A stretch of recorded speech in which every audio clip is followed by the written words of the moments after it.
La giovane Gattopardo si regala un'altra domenica da incorniciare. All'ora di pranzo la squadra di Giuseppe Balsamo porta a casa l'intera posta in palio contro l'Orlandina, una delle squadre più esperte e complete dell'eccellenza. I palmesi vincono 2-1 in rimonta grazie ad un secondo tempo superlativo. Ottima la direzione di gara di Alima Manlisti. Primi 45 minuti di gran ritmo ma varo di emozioni. Sono gli ospiti a fare la partita con la Gattopardo sorniona e inconsistente in attacco. L'Orlandina, soprattutto a centrocampo e sulle fasce, ha il predominio. Portieri inoperosi per molto tempo. Le difese sono attente a non concedere varchi e di palle gol nemmeno l'ombra.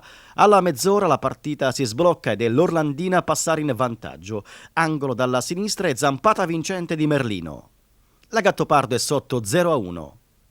La rete galvanizza gli ospiti che sembrano avere la partita e la vittoria in pugno. I palmesi sono nulli, incapaci di imbastire una sola azione degna di nota.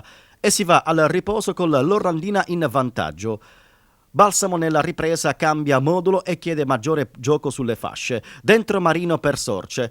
L'inerzia della partita cambia improvvisamente. L'Orlandina arretra di parecchio il baricentro, smette di giocare e va a difendere il vantaggio. Cresce invece a vista d'occhio la Gattopardo che prima raggiunge il pari nella prima parte della ripresa con un Eurogol di Vincenzo Sireci. È la terza rete consecutiva in 4 giornate di campionato per lo stopper palmese. 120 secondi dopo la Gattopardo si porta in vantaggio. Dalla sinistra la palla giunge al giovanissimo Raia che non perdona la disattenta retroguardia messinese. L'Orlandina prova a riorganizzare le idee, entra anche Dell'Orzo, ma i padroni di casa si difendono con ordine. Nel finale la squadra ospite ha qualche chance per pareggiare ma non riesce a trovare lo spunto vincente. Finisce allora in gloria per la Gattopardo che conquista la seconda vittoria consecutiva in casa.